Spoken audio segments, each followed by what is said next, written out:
title of your book is The Day I Almost Killed Two Gretzkys. It's kind of rather interesting. What's that all about? It's a little bizarre. The book is 75 different columns about sports, about life, about fatherhood. One day at Wayne Gretzky's golf tournament, I almost killed Walter and Wayne within a span of 2 holes, because I'm streaky that way. And I said, what a legacy that would have been to have killed perhaps the most famous Canadian ever and the most beloved father ever. So publishers thought it would be a good name for the book, get people's attention. Oh, I see. So The Day I Almost Killed Two Gretzkys. The purple's great too.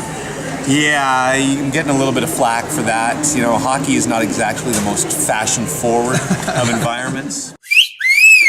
But I think it's loud golf gear, golf story, The Day I Almost Killed Two Gretzkys. But I think I look pretty darn trendy. I think so. Somebody, though, told me I look like a combination of Barney and Prince.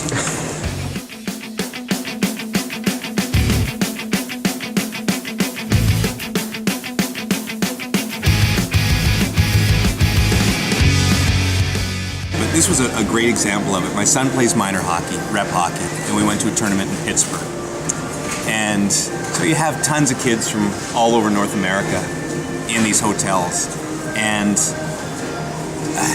the nutrition was is so bad. And we were guilty of it too, even our team. You're having a pizza or this huge pasta half an hour before the game, where the kids are going to Wendy's, or the kids are going to Burger King.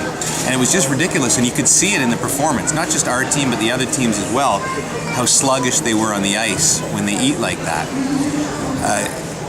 Andrew and the guys were kind enough to have me in Nature's and teach my kid a little bit about nutrition, so we've been making them smoothies a couple of hours before the game, just whole fruit smoothies and things along those lines, and not feeding him the big cheesy crap before a hockey game. And he's noticed a huge difference already, just as far as his energy level and all those things. So the smoothie that Jim is talking about is one that we typically make here. It's a green smoothie.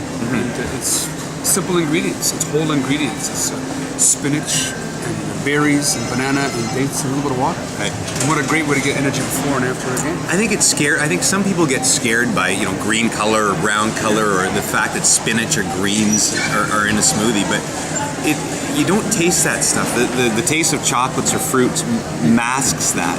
And so, as soon as my kid had the first taste, he's like, I love this stuff, right? So I just think that it's the number one thing that parents really have to pay more attention to.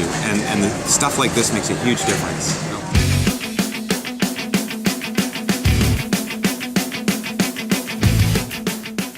So recently, James, you wrote in your column that about Gary Roberts and the summer camp that he had going on, and the one that we supported. Right. So, what are your thoughts on that? Rob's is unbelievable. I knew him for a long time as a hockey player. He was always one of my favorite hockey players, just the way he played. And he was really one of the first NHLers to get really diehard into nutrition. He was already a legend his last few years, just because he was the one who sort of brought protein shakes into the dressing room for NHL players. And so I knew that he'd do something like that when he retired, but he seems to have really found his calling. And when I wrote the column, I talked to Steven Stamkos, who is having an unbelievable year in the NHL, on pace for 65, 70 goals.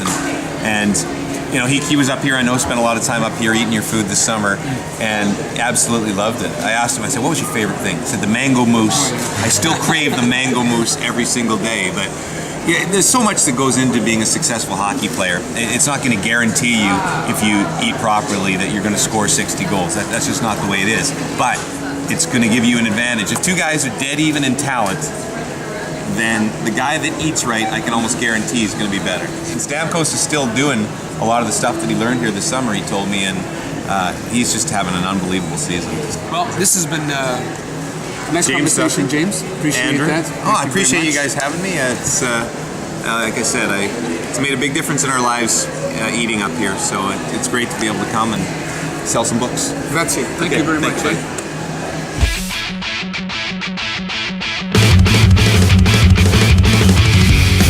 I wanna be like a kid again, running through the field without a care.